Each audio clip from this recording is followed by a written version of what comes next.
All right. So, like I said, I did a little double feature. If you see my other video, yeah. So I saw How to Train Your Dragon. I saw Materialist. If you want, you can check out my How to Train Your Dragon video. Just did that one. I'm gonna tell you right now, Materialist. I loved it. I love Materialist. But here's the thing about me. If y'all wanna know, I love rom coms. Okay, I wouldn't really classify this as a rom com.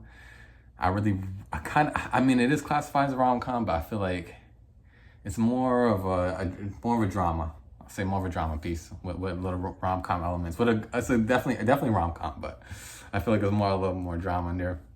I did love this movie. I think this is probably gonna be like at least in my top 10 movies of the year. I like how real it was, and sometimes when movies get real about relationships and stuff like that, sometimes it could go really, it can make you feel really down. And I think this movie, it goes both, it meets you in the middle. Sometimes they want to make stuff seem real, so they like make you feel down, but everything's not down. Sometimes in relationships it's up, you know what I mean? And sometimes it's down. But some movies, they just focus on that down, down, down, down. And I'm like, what about the times where it's up? You know what I mean? Like, you got to give both, give back, you know? So I think this movie definitely gives you that good balance. And I think it has a really good message towards the end. You know, obviously the name of the movie is Materialist. But I think the message at the end is nice, and I think it's needed. You know, I think people need to kind of see a story like that right now. And just because sometimes, you know, you feel like you're not enough or whatever. And I feel like it leaves you, I think, feeling good. For me, I felt like my heart was full with that, and I was like, I felt good. I feel like I want to see it again. I felt like I loved living in this movie, and also partly because I'm from New York.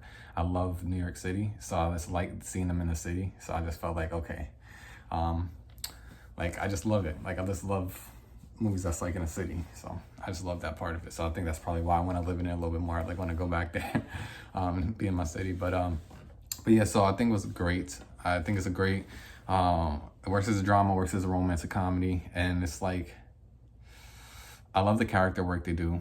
They really, like, I thought it was gonna, I'm not gonna spoil anything, but I thought it was gonna go one way and then went a different way. And then there was a part where it got a little dark. And I was like, it's real. It's a realistic thing that happens in like life. So like when I went there, I was like, okay, I didn't know how far I was gonna go, but I was like, all right, I'm glad it went just enough to kind of like be real about like the situations that could happen in dating and life and stuff like that.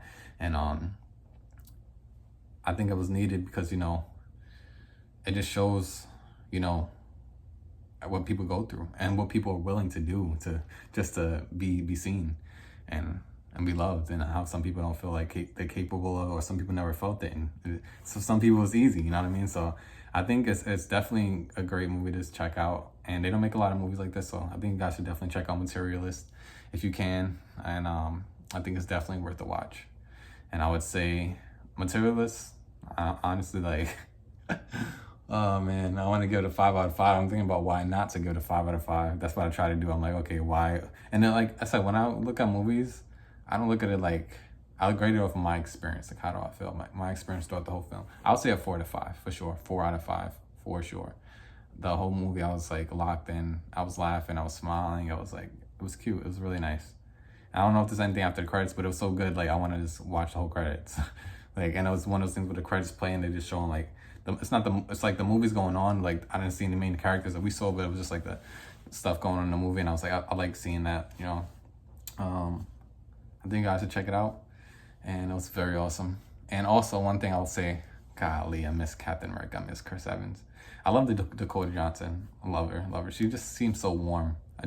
Love seeing her on screen. She just feels warm, and I just like seeing her stuff. I think she brings a lot of great stuff to the role. Even Madam Web, just looking for going on a tangent. Madam Web, everyone hated him or whatever. Well, not everyone, but I know most people are supposed to do like Madam Web. I did not love that movie, but she just brings herself to the movie. Like, I like her. I think she's funny. I think she's cool with it. Like, even in Madam Web, I thought she was funny, and I thought she was cool. But anyways, Chris Evans. I miss my boy Captain America. When I used to see him on screen, envy him. He has a nice warm presence too. They match each other so well. Pedro Pascal, Mr. Fantastic coming out. I loved him in this movie too. I like seeing him like this. I want him to do more roles like this. Like, I just like him seeing him smooth. And like, I hope he's like that in Mr. Fantastic, see how he is. But I just like seeing him smooth, and like, I was like, okay, I see why they cast him a lot. He's a great actor, but he was just smooth in this role. I like them. I like this character a lot. But yeah, I think the relationships was very real. I think you guys should definitely check it out. Materialist. All right. Okay. And signing off. Spread love and light. Love you guys. Peace out. And love yourself.